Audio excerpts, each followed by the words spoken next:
Assalamualaikum warahmatullahi wabarakatuh. Perkenalkan, saya Rizky Hadi Nugroho. Di sini saya akan membahas mengenai protokol komunikasi jaringan. Yang pertama yaitu apa itu HTTP?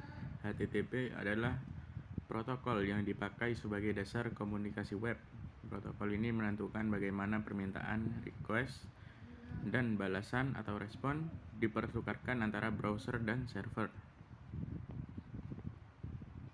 Kemudian untuk cara kerjanya yaitu yang pertama, user mengirim URL ke browser, yang kemudian browser tersebut menerima request dari user dan mengirim request URL tersebut ke web server.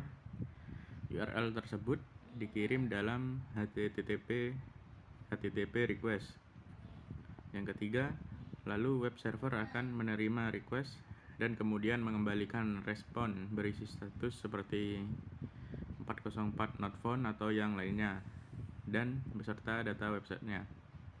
Yang keempat, jika browser berhasil menerima HTTP respon, maka browser akan menampilkan halaman web kepada user.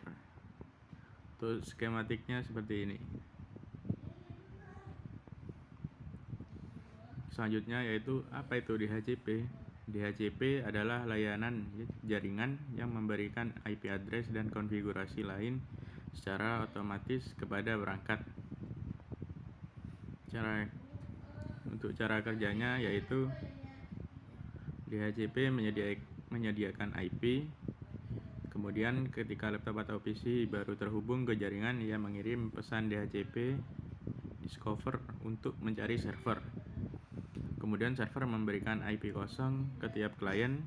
Setelah mendapat IP, laptop bisa melakukan komunikasi ke perangkat lain termasuk server atau internet. Berikut adalah skematiknya.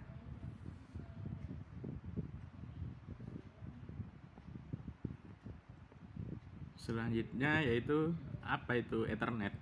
Ethernet adalah teknologi jaringan kabel yang digunakan untuk menghubungkan perangkat dalam LAN atau Local Area Network. Kemudian cara kerjanya yaitu yang pertama, data dibuat oleh aplikasi pada perangkat sumber. Kemudian data dienkapsulasi menjadi sebuah frame Ethernet. Frame dikirim melalui kabel ke switch. Switch mengarahkan frame ke tujuan berdasarkan MAC address. Kemudian data diterima oleh perangkat tujuan dan difragmentasi kembali. Kesimpulannya yaitu dari HTTP kita bisa memahami bahwa protokol ini yang membuat browser bisa berkomunikasi dengan server.